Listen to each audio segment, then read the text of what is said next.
اللہ ना करे ऐसा होता हुआ भी देखेंगे। ये बैन अल-अक़वामी मीडिया की रिपोर्ट्स हैं, उसमें वो कहती हैं कि वाज़ेह तौर पर लिखा हुआ है। बिस्मिल्लाहिर्रहमानिर्रहीम, अस्सलाम वालेकुम, मैं हूँ हिरा हसन और आप देख रहे हैं Pakistani news channel. Imran Riaz case की अहम समाअत से पहले खुफिया मीटिंग जो है,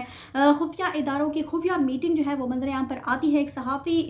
उन्होंने उस मीटिंग के कुछ नकात जो है वो शेयर किए हैं और मैं आपके सामने रखूँगी। बहरहाल उस मीटिंग में क्या अहम फैसला हुआ वो भी उससे भी मैं आपको आगाह करूँगी। इसके अलावा जी दूसरी खबर जो बहुत अहम है वो मैंने आपको देनी है जी। एडवोकेट नजम हमीद ने इमरान रियाज के बारे में कुछ खौफनाक इंकशाफात किए हैं और वो क्या इंकशाफात हैं मैं आपको बाद में बताऊंगी, लेकिन पहले जो है वो मैं आपसे इस जो खुफिया मीटिंग हुई है उसके हवाले से जो खबर है वो शेयर करती चलूँ जी। कि अली रामे जो कि एक सहाफ़ी है, उनका ताल्लुक लाहौर से है, वो लिखते हैं जी कि सेंट्रल पुलिस ऑफिस लाहौर में इमरान रियाज खान की गुमशुदगी के बारे में वर्किंग ग्रुप का अहम इजलास की सदारत एडिशनल IG ऑपरेशंस पंजाब शहजादा सुल्तान ने की। वर्किंग ग्रुप में हसास इदारों के नुमाइंदे भी मौजूद। इमरान रियाज खान की बाजियाबी के लिए मुख्तलिफ इलाकों में सर्च ऑपरेशन शुरू करने का फैसला जो है वो किया गया है। और इसी हवाले से एक तस्वीर जो है वो जारी की गई है, एक फ्लो चार्ट जो है जिसके अंदर बताया गया है कि किस तरह से वर्किंग ग्रुप ने जो है वो ये सारी रिपोर्ट जो है वो बनाई है और कल इंशाल्लाह ताला अदालत में ये सारी रिपोर्ट जो है वो पेश की जाएगी। जिसमें सबसे पहले जी प्रोग्रेस ऑफ वर्किंग ग्रुप है और इस प्रोग्रेस में जी complete CCTV footage, Imran Riaz की डिटेंशन के दरमियान जो CCTV फुटेज है वो डिस्ट्रिक्ट जेल सियालकोट की वो ग्रुप में शेयर की गई है। उसके बाद ओपिनियन रिगार्डिंग एडिटिंग और tampering of CCTV footage regard to PFSA, अगर तो कोई भी टैंपरिंग या CCTV फुटेज में कुछ इस तरह के मामला हैं तो वो PFSA को भेजे जाएंगे। उसके अलावा जी comparison of CCTV footage district jail and residence of mister Imran Riaz Khan to find a common person, जो भी CCTV फुटेज जो कि इमरान रियाज खान साहब के घर की शेयर की गई थी और इसके अलावा जो जेल की शेयर की गई थी उसके अंदर उन दोनों CCTV फुटेज में अगर कोई ऐसा शख्स जो दोनों में कॉमन शख्स है, यानी कि दोनों CCTV फुटेज में एक ही शख्स पाया जाता है, तो वो भी इस हवाले से देखा जाएगा। इसके अलावा letter sent from IGP to ministry of defence for social media accounts data, social media accounts के डाटा के लिए लेटर जो है वो IGP letter sent from IGP ministry of defence के तरफ से जो है वो सोशल मीडिया अकाउंट्स के डाटा के लिए भेजा जाएगा। इसके अलावा जी letter send to PTA regarding IP addresses के लिए जो भी IP एड्रेसेस जो है उस वक्त वहाँ पर जो निशानदेही जिनकी की गई है तो उनके जो एड्रेसेस हैं वो भी PTA को सेंड किए जाएंगे। और इसके अलावा मीटिंग हेल्ड ऑन 25/5 2023, 25/5 को जो है मीटिंग जो है वो की गई थी। और इसके अलावा रिव्यू मीटिंग जो है वो ग्रुप की 26/5 को की गई। और supplementary statement of complaint Mohammad Riaz and माजरत summon incorporated in police file this, ये सारा जो है वो लिखा हुआ है। इसके अलावा request to director FIA cyber crime wing Lahore about the status of summon, और फिर report from jail received regarding use of phone by mister Imran Riaz during detention in jail. और जेल में जब इमरान रियाज खान साहब मौजूद थे तो उस दौरान जो फ़ोन उन्होंने इस्तेमाल किया है उसकी जो रिपोर्ट है वो भी वहाँ पर जो है वो भेजी गई है। इसके अलावा comparison of geo fencing district jail Sialkot and residence of mister Imran Riaz Khan, यानी इमरान रियाज खान की जो रिहाइश है वहाँ पर, और इसके अलावा जो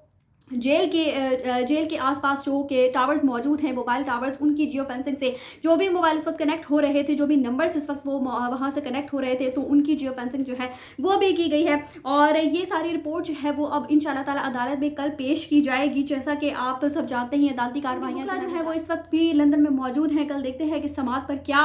हाल अहवाल जो है वो सामने आता है, जो कि IG पंजाब जो है वो हमेशा ही कुछ ऐसे इंकशाफात जो है वो अदालत के सामने करते हुए दिखाई देते हैं कि फिर अदालत उनको मजीद वक्त जो है वो फराहम कर देती है। बहरहाल ये सारी जो वर्किंग कमेटी की जो रिपोर्ट बनाई गई है वो भी अदालती हुक्मनामे पर दी गई है, क्योंकि अदालत ने इस बात का हुक्मनामा जारी किया था कि तमाम इदारे जो हैं, हसास इदारे भी मिलकर जो है वो काम करें, मिल बैठें और उसके बाद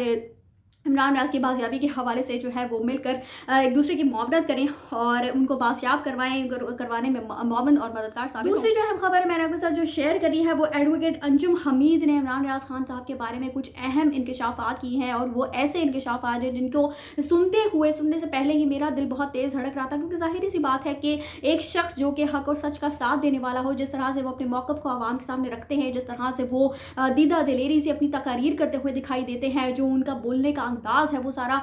मुझे पर्सनली बहुत ज़्यादा पसंद है। और जिस तरह से उनकी अहलिया जो है वो बारहा मंज़र-ए-आम पर आती हैं, जिस तरह से उनके जो वालिद साहब हैं वो भी हमें दिखाई देते हैं अदालत में, और जिस तरह से वो तकारीर करते हैं, जिस तरह से वो कहते हैं कि मैंने अपने बेटे को हमेशा सच बोलना सिखाया है। तो जिस तरह से ये सारे मामलात दिख रहे हैं तो ज़ाहिर सी बात है कि एक ज़ीरो शख्स जो है वो इन सारे मामलात को देखकर परेशान होता ही है। और मेरी बहुत दुआएं हैं इमरान रियाज़ खान साहब के साथ, उनकी फैमिली के साथ। लेकिन अंजुम हमीद जो है उन्होंने कुछ ऐसे इंकशाफात किए हैं जो कि वो ख़ुद भी इस बात का इज़हार कर रही थी कि अल्लाह ना करे इंकशाफात जो है वो दुरुस्त साबित हों। उनका यही कहना है कि बैनुल-अक़वामी मीडिया की जो रिपोर्ट्स है जो कि गुज़श्ता दिनों शाया की गई थी, जिनके हवाले से कुछ लोगों ने इस पर बात भी की थी, तो वो कहती है कि उन रिपोर्ट्स में वाज़ेह तौर पर ये बात लिखी गई है कि इमरान रियाज़ खान साहब जो है वो अल्लाह ना करे अब इस दुनिया में मौजूद नहीं है। उनको अफ़गानिस्तान ले जाने की सारी स्टोरी जो है वो क्रिएट की जाएगी, और फिर उसके बाद अल्लाह ना करे वहाँ से हम जिस तरह से अरशद शरीफ शहीद की जो जिस खाकी है जिस तरह से वापस आया है, इसी तरीके से हम अल्लाह ना करे ऐसा होता हुआ भी देखेंगे। ये बैनुल-अक़वामी मीडिया की रिपोर्ट्स हैं, उसमें वो कहती हैं कि वाज़ेह तौर पर लिखा हुआ है, जिसका इज़हार उन्होंने जज साहब के सामने भी किया था। उनसे ये कहा था कि आप चाहें तो रिपोर्ट जो है वो मंगवा सकते हैं। और उसके बाद वो कहती हैं ये सारी जब रिपोर्ट शाया हो जाती है उसके बाद IG उस्मान अनवर जो है वो अदालत में कहानी सुनाते हुए दिखाई देते हैं कि जी इमरान रियाज़ खान साहब के जो नंबर ट्रेस हैं वो अफ़गानिस्तान से मिलते हैं। तो अब देखते हैं जिस तरह से ये सारा केस जो है वो प्रोसीड कर रहा है, जिस तरह से मामलात हर समात पर हम देखते हैं कि IG साहब कोई ना कोई स्टोरी सुनाते हुए दिखाई देते हैं, उसके बाद फिर लंबा से लंबा टाइम जो है वो दे दिया जाता है। बहरहाल उनके जो फैमिली मेम्बर्स हैं, उनके जो फैमिली के लोग हैं वो बहुत ही ज़्यादा परेशान हैं, और हम लोग भी जिस तरह से देख रहे हैं सारे मामलात को, ज़ाहिर सी बात है कि एक ज़ीरो शख्स जो है वो परेशान होता ही है। तो हम भी बहुत ज़्यादा दुआ गो हैं उनके लिए, और बहुत ही ज़्यादा दुआएँ हैं कि अल्लाह करे कि बहुत जल्द वो खैर आफियत के साथ अपनी फैमिली में वापस आ सकें, आमीन। और अब कल देखते हैं कि अगली जो समात कल होती है उस पर ये सारी रिपोर्ट जो है वो पेश की जाएगी, और मज़ीद क्या इंकशाफात जो है वो IG साहब की तरफ से होते हुए दिखाई देंगे, और क्या जो है वो पेशरत इस केस में की जाएगी। लेकिन अंजुम हमीद की ये बात सुनकर तो दिल जो है वो लरस सा जाता है। ये बात जब सोचना भी इतना ज़्यादा, इसको इमेजिन करना ही इतना ज़्यादा मुश्किल है, तो अल्लाह ना करे कि इस तरह से हम कोई मज़ीद अरशद शरीफ शहीद के बाद कोई ऐसी खबर जो है वो हमें सुनने को मिले। साथ मुझे दीजिए इजाज़त, और अपनी राय का इज़हार कमेंट्स में ज़रूर कीजिएगा। चैनल को सब्सक्राइब करना मत भूलिएगा अगली अपडेट्स तक के लिए। अल्लाह हाफ़िज़।